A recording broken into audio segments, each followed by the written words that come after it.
Tudo bem, Alessandra? Tudo bom, Prazer ter Rogéria? você por aqui para a gente conversar de um assunto muito interessante, que é a psicoterapia. Não é Prazer é isso? todo meu. Que bom. Você escolheu Jung dentro de um universo enorme de terapeutas, de estudiosos do assunto. Por que Jung? Tá, na verdade, eu escolhi o Jung em função do estudo que ele fez sobre a alquimia. Porque eu vou contar um pouquinho da minha história, se você me permite, Sim, eu quero até saber por que você chegou a ser psicóloga. É O que te levou para esse exatamente isso, caminho? pra gente, porque eu acho que aí vai fazer um pouquinho mais de sentido, Claro. né? Eu trabalhei com recursos humanos muitos anos na minha vida. E quando a gente trabalha com recursos humanos, a gente tem, claro, uma paixão, né, pelo desenvolvimento das pessoas, né?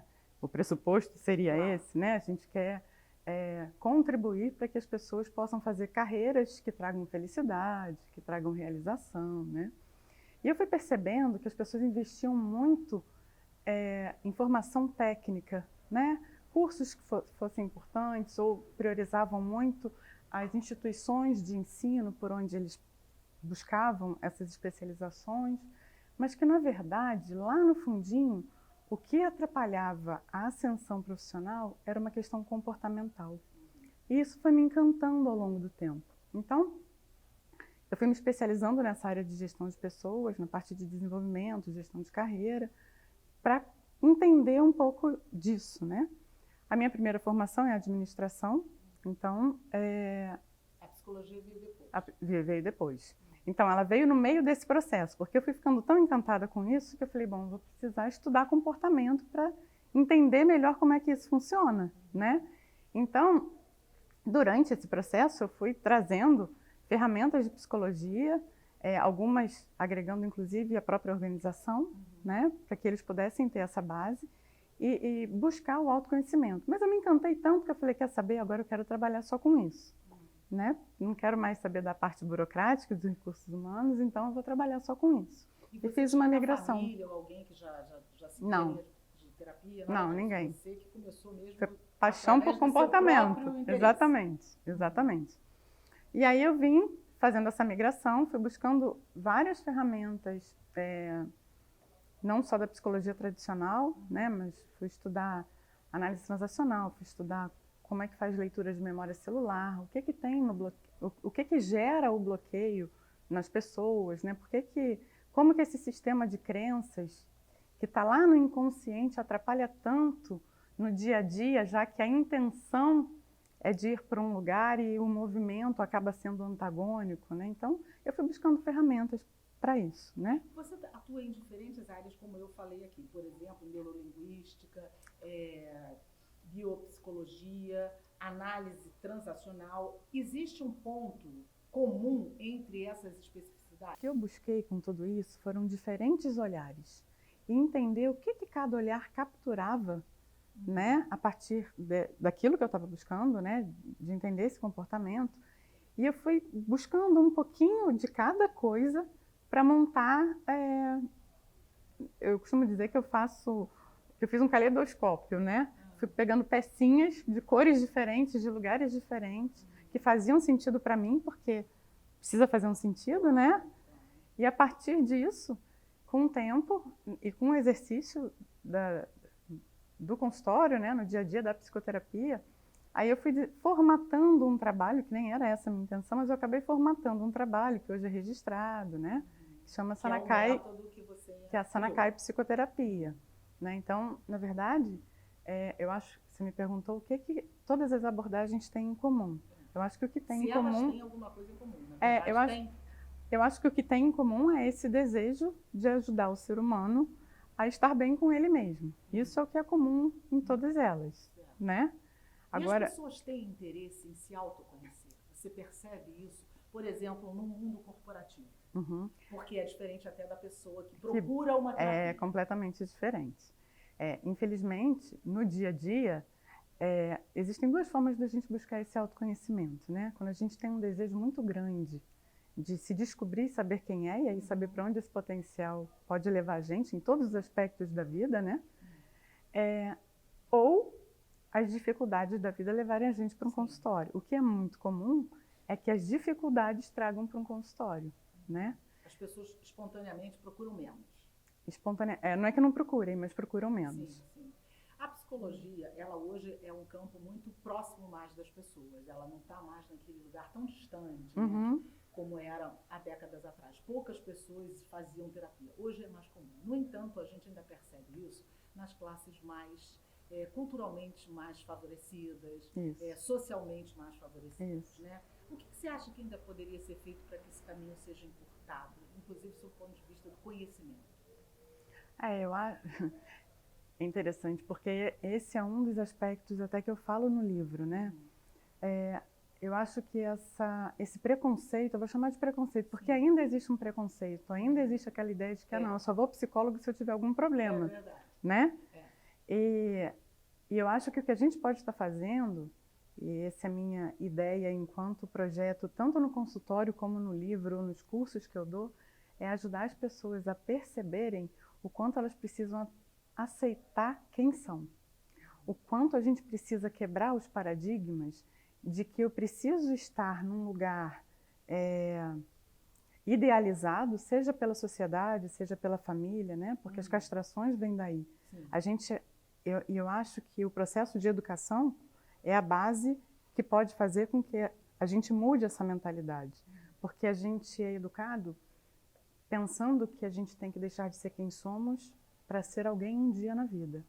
E esse alguém estabelecido por um mundo, por um modelo colocado, né, por esse mundo externo. E nós devemos ser alguém na vida como somos. Como somos. Essa é a ideia. Como somos, porque senão, quando a gente faz isso, a gente se abandona no caminho. As pessoas se aceitam pouco? Muito pouco. Muito pouco. Em função do olhar externo? Em função do olhar externo. Justamente porque elas entendem, né, que precisam deixar de ser quem são. E aí, quando elas entendem isso, a gente aprende, quem nunca ouviu aqui, é feio sentir raiva, é feio sentir inveja. Desde pequenininho a gente fala para as crianças, ó, tem que emprestar o brinquedo para o amiguinho, né? Entra a fase escolar. Qual é o aluno que é legal? É o aluno que tira nota, não importa o interesse dele. Mas se ele tirou uma nota boa, ele é bom. O outro não é bom. Então, quando a gente começa a fazer esse tipo de separação, a gente começa a ensinar para as crianças desde muito cedo que o importante é estar dentro de um modelo de adequação. Então você está querendo dizer que os comparativos não são bem-vindos? Não, nunca são bem-vindos. Porque todos nós temos muitas virtudes e muitas dificuldades, né?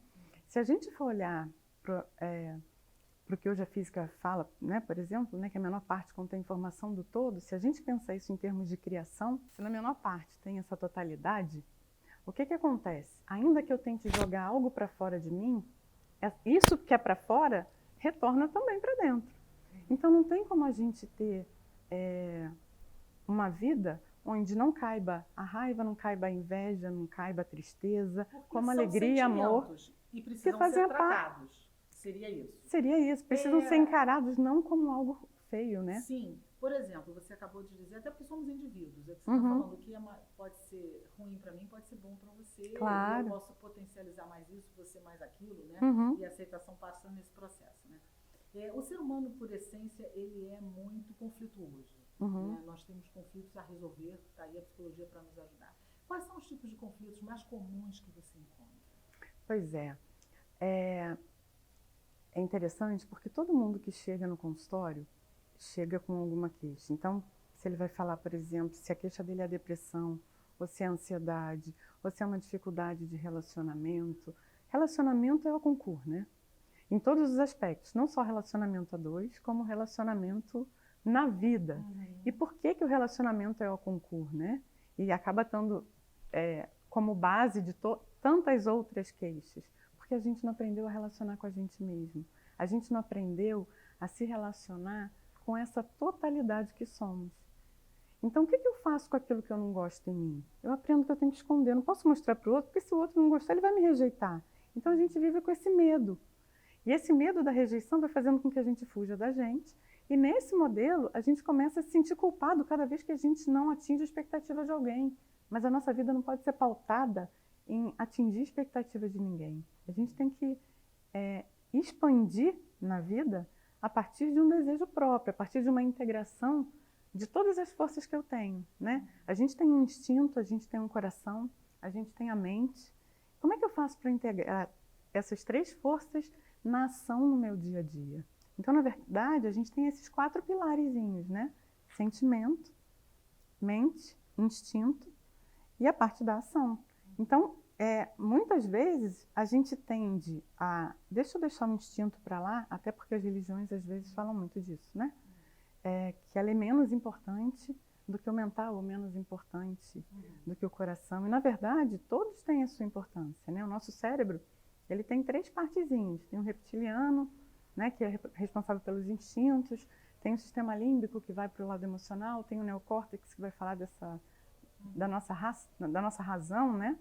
Então, é importante que essas 3 partes, elas estejam integradas.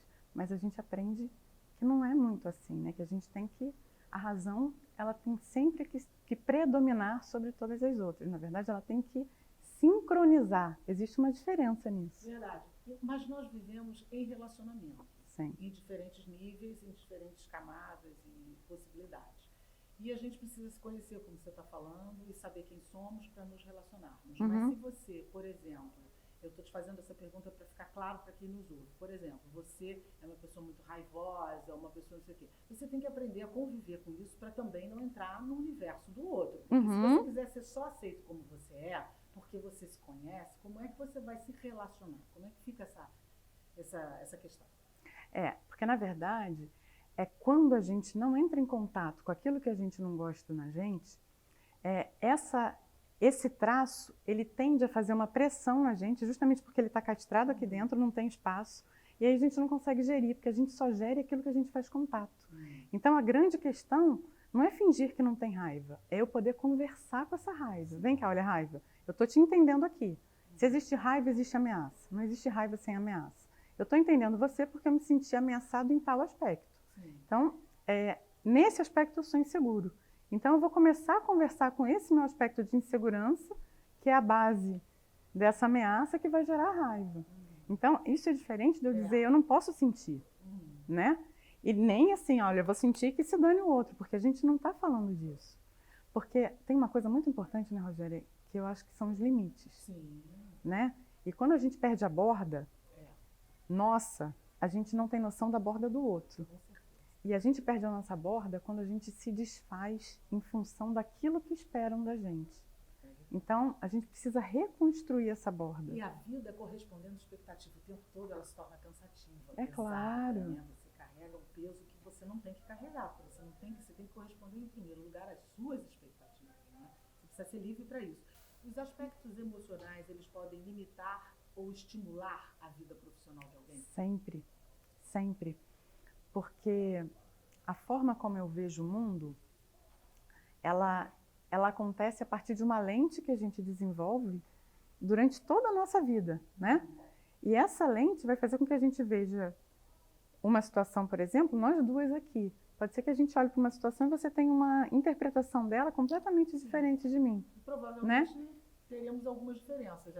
Isso é normal e é saudável que seja assim, né? E a gente poder lidar com essas diferenças de uma forma muito natural, porque isso é viver. Exatamente. Esse olhar construtivo é o viver, né? Agora, quando eu tenho uma rigidez muito grande, eu não consigo sequer lidar com as minhas emoções. E se eu não consigo lidar com isso, imagina o volume de sombra que se movimenta aqui dentro. E como é que eu vou ouvir? Aonde está o meu desejo? O desejo, ele estimula a gente a buscar aquilo que é natural na gente, aquilo que é próspero, né? Existe um fluxo de abundância que a gente precisa estar harmonizado para estar seguindo. E aí, quando eu não resolvo bem as minhas emoções, tudo que eu não resolvo em mim, eu projeto no outro.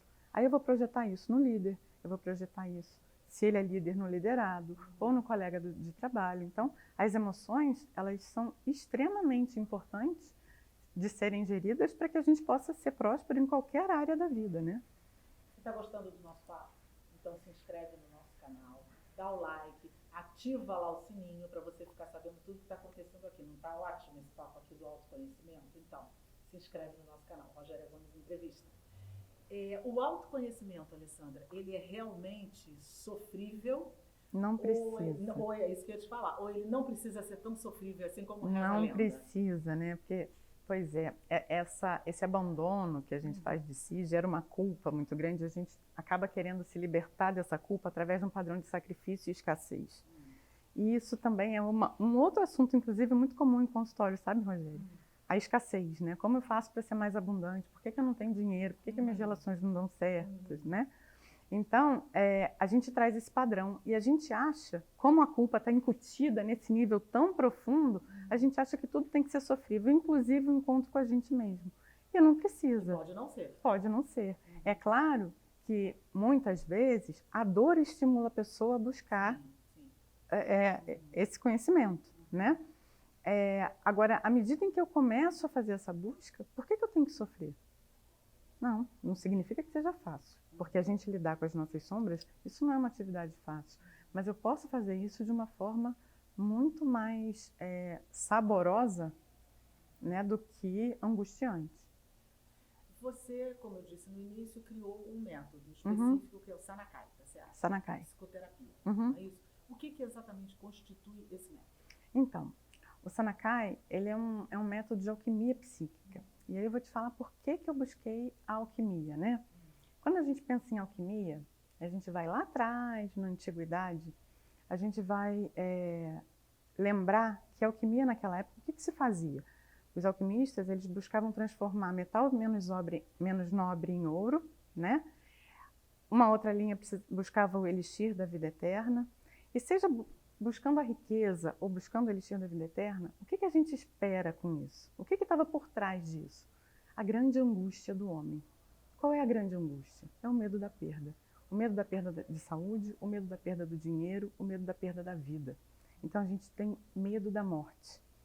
E a morte, ela não é dissociada da vida.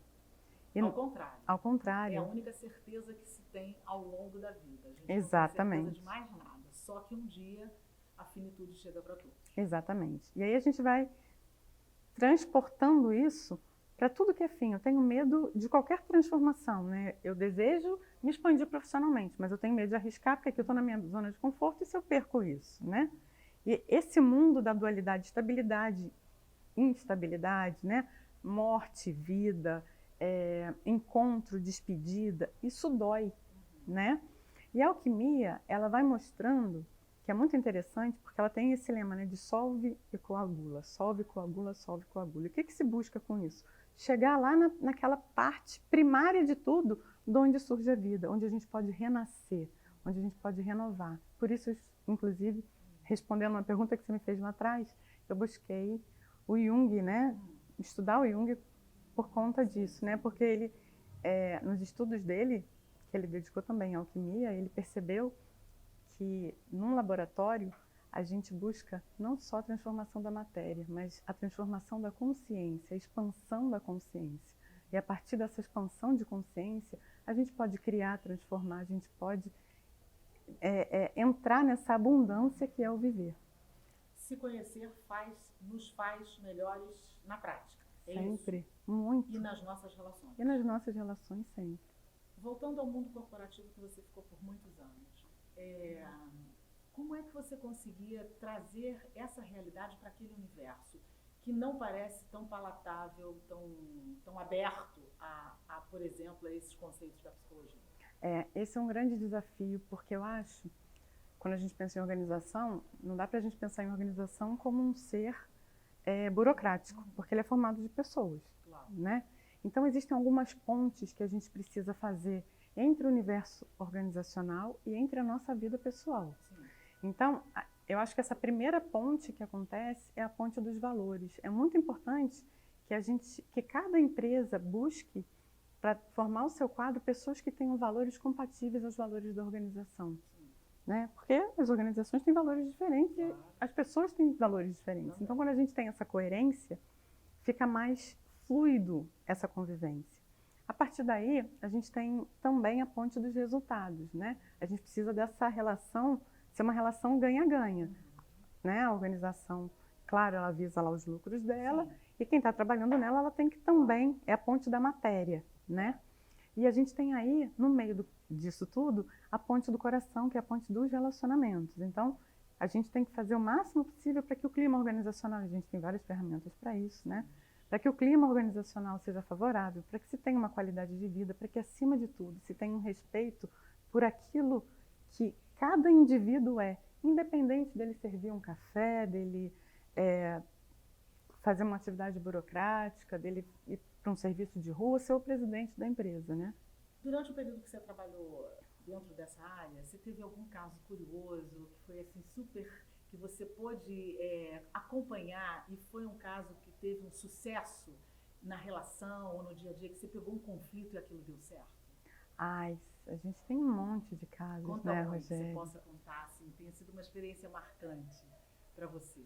Tem um caso muito interessante, que é de um profissional, que na verdade, esse caso começa no processo seletivo, né?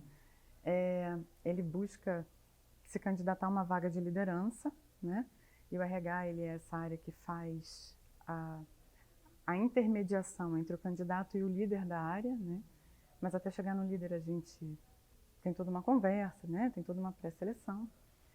E é muito encantador quando a gente consegue perceber o quanto que aquele indivíduo precisou se superar para chegar onde chegou, e às vezes com muitas dificuldades, sem poder estar nas melhores universidades, né? Sem poder estar com um currículo que seja tecnicamente tão valoroso, mas com um potencial lindo, né?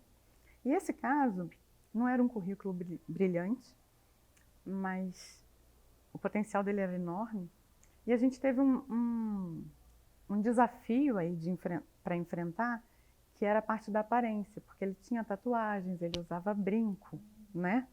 Então isso ainda, infelizmente, faz com que as pessoas tenham preconceito. Eu ia, inclusive, te fazer essa pergunta. Se você acha que as empresas hoje já estão mais abertas às diferenças? Eu acho que elas estão mais abertas às diferenças, mas eu acho que ainda existe muito preconceito em relação às aparências. Sim, ainda influencia. E esse caso, o rapaz foi bem sucedido? Então, aí nesse caso foi uma briga, né, minha, particularmente, para que ele pudesse estar entrando. E aí ele fez uma carreira brilhante, né, conseguiu. E todas as dificuldades que eu tive no início, né, com as pessoas com quem eu negociei a vaga e o candidato, né, com todas essas implicâncias, ele meio que, tá bom, vou dar uma chance, mas você vai ver que não vai funcionar bem assim, mas vamos experimentar. Você me convenceu que a gente precisa experimentar. E pouco tempo depois, né, o tempo foi passando, obviamente, ele construiu uma carreira linda, ele chegou num nível muito legal. Eu quero deixar isso claro, porque quando a gente fala dentro de um nível muito legal, é um nível muito legal para ele. Sim, não fora desse modelo, claro, né, colocado como sucesso, né? E esse diretor, depois ele veio estar conversando comigo, né, e falando, nossa, como que você tinha razão e como que eu aprendi com isso, né? Então esses casos são casos de transformações na prática, de quem está entrando porque conseguiu estar numa empresa que valorizasse, né, numa grande empresa, porque tinha um horizonte diferente, de quem recebeu, porque pôde quebrar um preconceito, né, e meu pessoalmente... Porque batalhou e conseguiu, né? Porque, mais uma vez, a gente vê que quando a gente investe no amor e no ser humano, vale a pena sempre. Você lançou um livro que se chama, vamos lá para não errar, Relacionamento no Espelho do Tempo. Tá? Isso. Eu quero mostrar agora aqui, ó, Relacionamentos no Espelho do Tempo. O que você conta aqui nesse livro e qual foi o ponto de partida dele?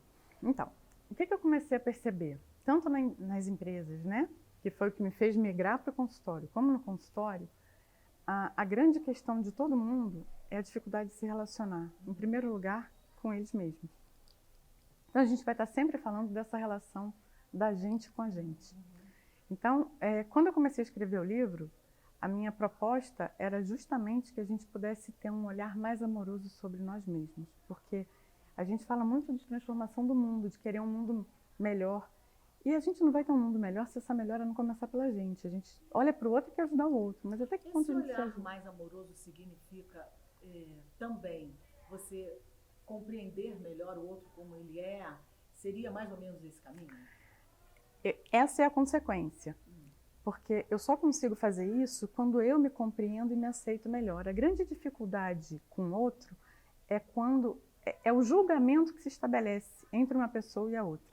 Porque dentro desse mundo de verdades, a gente vai criando verdades e esperando que o outro se comporte da forma como a gente se comportaria se estivesse no lugar dele, ou de acordo com o nosso desejo. Sim. E quando a gente está fazendo isso, necessariamente a gente está se frustrando, né? Porque ninguém nasce para atender as expectativas de ninguém, né? É aquela história, eu sou eu, você é você, eu não nasci para atender as suas expectativas, nem você as minhas. Se um dia tiver que ser, haverá um encontro, senão não, né? E dentro disso, quando essa dificuldade aparece porque se eu não me aceito, eu não tenho capacidade de te aceitar. Se eu não aceitar a minha sombra, ela vai ser projetada em alguém. E aí, ao invés de eu relacionar com você, do jeitinho que você é, eu vou me relacionar com a minha sombra projetada, porque somos todos espelhos. Quando a gente está conversando, você está vendo em mim características que são suas e que tanto aquelas que você gosta como aquelas que te incomodam, ou até que você nem sabe que tem, mas que podem estar te gerando um incômodo, né? O livro foi gerado em pesquisa? Pesquisa de consultório, na verdade, pesquisa de vida, eu acho, né?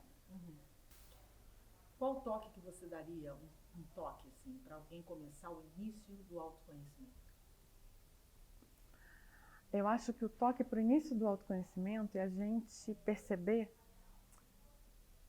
para como que a gente está olhando para o nosso posicionamento na vida, no sentido de, será que eu olho mais para aquilo que está faltando em mim ou estou olhando mais para aquilo que eu tenho? Será que eu tenho gratidão por aquilo que eu faço, por aquilo que eu sou e pela origem, por tudo que eu já construí? Porque a gente precisa desenvolver isso para a gente poder se expandir e buscar mais da gente. Verdade. Você está gostando do nosso papo? Não se esquece de se inscrever no nosso canal, de deixar um like e de ativar o sininho. A gente está chegando no final do programa. Antes de terminar, a gente tem sempre uma indicação literária. Eu vou indicar, além do seu livro, que nós já falamos aqui, que é muitíssimo interessante, eu vou mostrar de novo, que se chama Relacionamentos no Espelho do Tempo. É legal porque os relacionamentos e o tempo são coisas que precisam andar juntas, não é? O tempo, e aprender com eles, né? E aprender com eles. Eu vou indicar o livro do Bruno Galvão, que é o Dançarino de Tango. É a história de um jovem empreendedor que transformou tombos em passos de dança. Os tombos eram os tombos pessoais da vida dele. E ele foi transformando e galgando espaços inimagináveis. No caso dele, ele queria obter um sucesso financeiro e conseguiu. Tá aqui, ó. Fica a dica, que é um empreendedor. Alessandra, qual é a tua dica? Eu estou relendo um livro que eu acho que todo mundo tinha que ler na vida, porque tem tudo a ver com isso que a gente está conversando, que a gente fala do medo da morte. Tem um livro de uma médica chamada Ana Cláudia Quintana, se não me engano. Chama A Morte é um Dia que Vale a Pena Ser Vivido. Repete. A Morte é um Dia que Vale a Pena Ser Vivido. Só o título já é bastante... É bastante interessante. Curioso, interessante. Ela é uma médica que trabalha na área da medicina paliativa, né? E ela conta de uma forma muito bonita como a gente pode lidar com a vida, com a morte e ajudar aquelas pessoas que a gente já sabe que não tem mais. A medicina não tem mais o que fazer, né? Mas enquanto alma, enquanto ser humano, a gente tem muito o que fazer e aproveitar. A gente pode viver a vida na morte ou a morte na morte. É isso aí. Então agora chegou a hora do seu lado B. Qual é o lado B da Alessandra? Aquele que ninguém conhece. Talvez seja esse lado que adora um mato. Né? Eu vivo num grande centro, mas adoro estar bem quietinha, assim, numa cachoeira, no meio de uma floresta, sabe? É a minha fuga para eu viver nas grandes cidades. Eu preciso estar sempre fugindo para esse mato. De ter um tempo sozinho. De ter um tempo sozinho, né? Porque eu acho que é muito bom quando a gente consegue estar sozinho com a gente, se ouvindo e se curtindo, né? Com certeza. Chegando no finalzinho meio. Ai, que pena.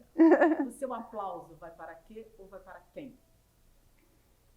O meu aplauso vai para todas as pessoas que conseguiram encontrar o amor por si, né? E pelo outro, né? Porque eu acho que é para isso que a gente está aqui.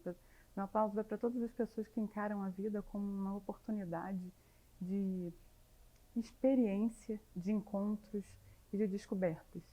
E a sua indignação vai para quê ou vai para quem? A minha indignação vai para o preconceito, vai para tudo aquilo que separa, né? Que faz com que a gente permaneça nesse lugar de separação da gente e do outro. Porque Essa é uma ilusão, A somos gente todos não tá aqui iguais, pra né? separar, né? Exatamente. Como o nome diz, separou, não leva para lugar nenhum. Exatamente Querida, isso, muito Géria. obrigada pela sua presença. Foi um Te prazer agradeço. enorme te conhecer. Prazer meu estar prazer aqui. te receber aqui no programa, conhecer mais do seu trabalho, que é tão importante, tão significativo, porque a gente falar de relacionamento, a gente está falando da vida. É isso aí.